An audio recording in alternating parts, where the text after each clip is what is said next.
Olá pessoal, estou aqui com vocês para mais uma das nossas aulas de física e hoje nós vamos falar aí da energia mecânica e suas modalidades. A energia cinética, que está vinculada ao movimento, e a energia potencial, que está vinculada ao posicionamento dos corpos.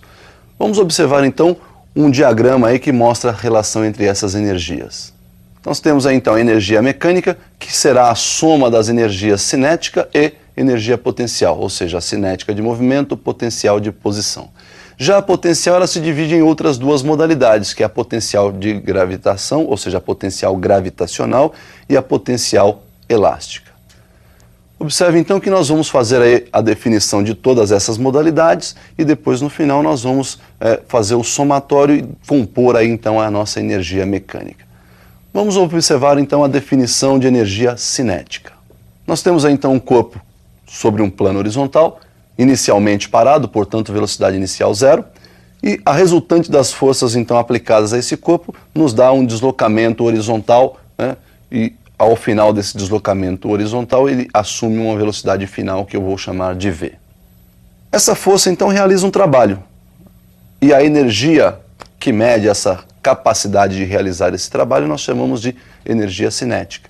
Perceba então que essa energia cinética vai ser dada pelo produto da força resultante aplicada a este corpo, pelo seu deslocamento e pelo cosseno de θ. Nesse caso, θ é igual a zero, porque a força e o nosso deslocamento têm a mesma direção e o mesmo sentido.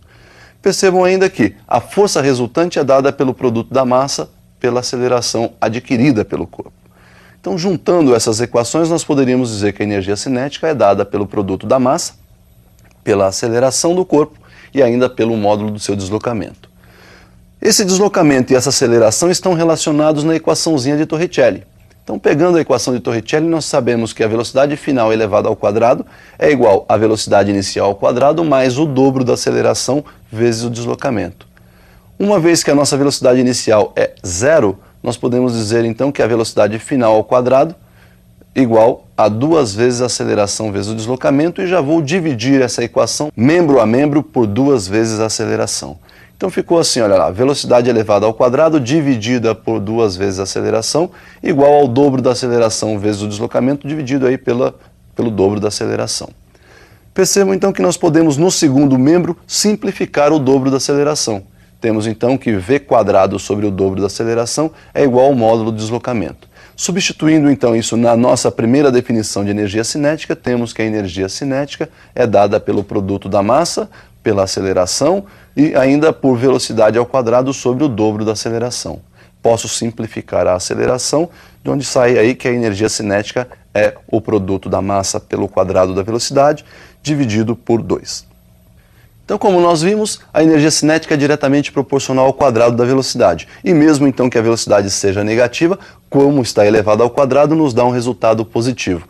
Portanto, a energia cinética sempre será positiva. Uma outra observação é que a velocidade depende do referencial. Consequentemente, a nossa energia cinética também depende do referencial. Observe o gráfico da energia cinética em função da velocidade. Olha lá, vamos fazer a energia cinética como sendo m sobre 2 vezes v ao quadrado, onde esse m sobre 2 é constante, a massa do corpo não muda e o 2 aí é um número constante. Eu vou chamar esse m sobre 2 de c. Portanto, a nossa energia cinética vai ficar da seguinte forma. Energia cinética é igual à nossa constante c, multiplicada pelo quadrado da velocidade. Quando nós definimos, então, que o eixo vertical representa a energia cinética e o horizontal representa a velocidade, para qualquer valor de velocidade, positivo ou negativo, se eles tiverem o mesmo módulo, quando elevado ao quadrado, me proporciona a mesma energia cinética. Então, nós vamos ter aí, por ser uma equação de segundo grau, uma parábola, com cavidade para cima porque a nossa constante é positiva, e percebam que o nosso eixo de energia cinética é o nosso eixo de simetria. Por outro lado, se quisermos então relacionar a energia cinética com o quadrado da velocidade, a equação passa a ser uma equação de primeiro grau, porque estou relacionando cinética com quadrado de velocidade. Então nós vamos ter uma reta crescente passando pela origem, porque trata-se de uma relação diretamente proporcional. Para uma energia cinética, sempre vou ter um quadrado de velocidade correspondente. Então a tangente desse ângulo, que é o nosso coeficiente angular, a tangente do ângulo θ, será numericamente igual à energia cinética pelo quadrado da velocidade, que nos dá exatamente a nossa constante c, que por sua vez é massa dividido por 2. Então você viu aí a relação entre a energia cinética e a velocidade de duas formas diferentes lá nos gráficos. A próxima modalidade de energia que nós vamos definir é a energia potencial, que é aquela vinculada ao posicionamento. Vamos falar primeiro da potencial gravitacional. A energia potencial, então, é exatamente igual ao trabalho realizado pela força-peso, que está vinculada à posição do corpo em relação à altura que ele se encontra do nosso referencial. Então, energia potencial é igual ao produto da massa pela gravidade e pela altura. Ao contrário do trabalho, que só é realizado se o corpo está se deslocando, a energia potencial ela existe mesmo se o corpo estiver em repouso. Portanto, o sinal da energia potencial gravitacional agora está vinculado ao posicionamento do corpo em relação ao nível de referência. Se estiver acima do nível, energia potencial positiva. Abaixo do nível de referência, energia potencial negativa. E se estiver no nível de referência, a energia potencial é zero, pois a altura então será zero. Observe que a variação da energia potencial ela não depende do nível de referência.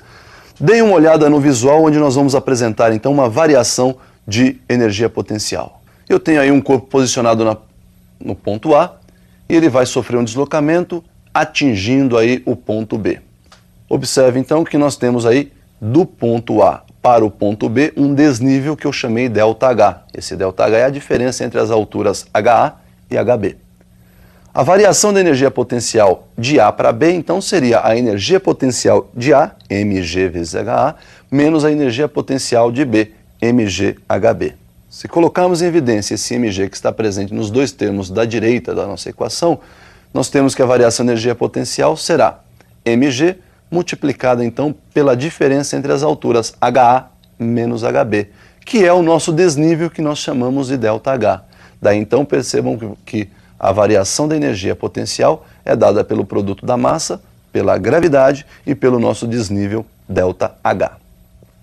Bom, nós vimos então a relação entre energia potencial, vimos que o desnível proporciona aí uma variação de energia que não está vinculada ao nível de referência e nós podemos relacionar aí essa energia potencial com a altura através de um gráfico. Observe como fica o gráfico então da energia relacionada à altura em que se encontra esse corpo. Então observem na relação gráfica, no eixo vertical nós temos a energia potencial, no eixo horizontal a altura. A reta passa pela origem dos eixos porque a relação é diretamente proporcional. Para uma energia potencial nós sempre temos uma correspondente altura e o coeficiente angular então dessa nossa reta nos proporciona calcular aí o peso do corpo. Observem que a tangente de θ será numericamente igual à energia potencial dividido pela altura h, onde nós então lembramos que a energia potencial é mgh, produto da massa, gravidade e altura, dividido por h. Simplificando então h em cima, h embaixo, nós temos que a tangente de θ é numericamente igual ao produto mg, e por sua vez esse mg aí é o próprio peso do corpo, daí então tangente de θ numericamente igual ao peso do corpo. Observe que quando nós falamos de energia potencial para um corpo extenso, a altura que nos interessa agora é tomada a partir do centro de gravidade desse corpo. Então observe na figura como seria tomada essa altura. Tem aí um corpo extenso, seu centro de gravidade está assinalado, e nós vamos, para calcular sua energia potencial, utilizar a sua massa, a gravidade local e a altura que vai do solo que nós adotamos como referencial até o centro de gravidade desse corpo. Então, pessoal, nós vimos aí a definição da energia potencial gravitacional. A outra modalidade de energia potencial é a energia potencial elástica. E nós vamos, antes de falar dessa energia, observar a lei de Hooke. Fiz para você um visual onde nós vamos definir essa lei. Bom, então a lei de Hooke pode ser entendida da seguinte forma, olha aí. Uma mola no seu comprimento natural está pendente aí do teto de uma sala e você vai então aplicar uma força na sua extremidade livre, fazendo com que ela sofra uma deformação que nós vamos chamar de x, que é a diferença entre o comprimento final, após a deformação, menos o comprimento natural da mola. Quando você aplica essa força deformando a mola reage, tentando voltar ao seu comprimento natural. Esta força nós chamamos de força elástica. A força elástica, então, segundo Hooke, é dada pelo produto de K, constante rigidez da mola, pela deformação sofrida por essa mola, ΔL. Vamos chamar esse ΔL de x. Temos então que a nossa força elástica é dada pelo produto da nossa constante de rigidez K e a deformação x sofrida pela mola. Observe que a lei de Hooke é uma relação diretamente proporcional. Nós vamos fazer uma relação gráfica para essa lei e daí nós vamos tirar duas propriedades importantes, inclusive uma delas é a própria definição da energia potencial elástica. Perceba como fica o gráfico dessa nossa lei de Hooke. Então nós temos aí o gráfico que representa a força elástica em função da nossa deformação x, é uma reta passando pela origem dos eixos, por ser uma relação diretamente proporcional. Na vertical nós temos a força elástica Kx, correspondente à deformação x lá na horizontal.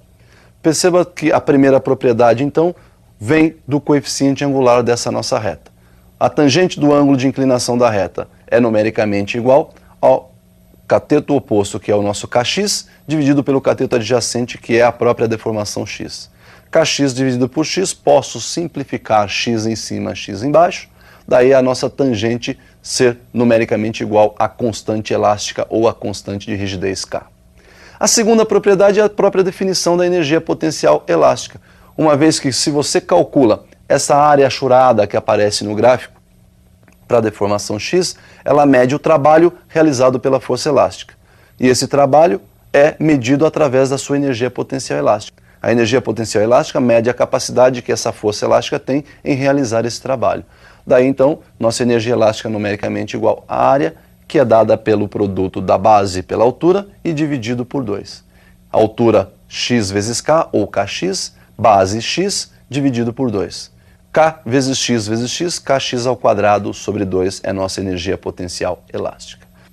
Bom, pessoal, então nós temos aí definidas as modalidades de energia. Energia cinética vinculada ao movimento e a potencial vinculada aí ao posicionamento. Um conceito bem importante, bastante importante para nós aí, é o conceito de sistema conservativo. É aquele sistema onde a energia mecânica se mantém constante. O que vai acontecer nesse sistema é que, ora a potencial se transforma em cinética, ora a cinética se transforma em potencial, mas o somatório dessas energias vai se manter sempre constante. Bom, por hoje o que nós tínhamos para falar era só isso. Espero você no nosso próximo encontro, na nossa próxima aula.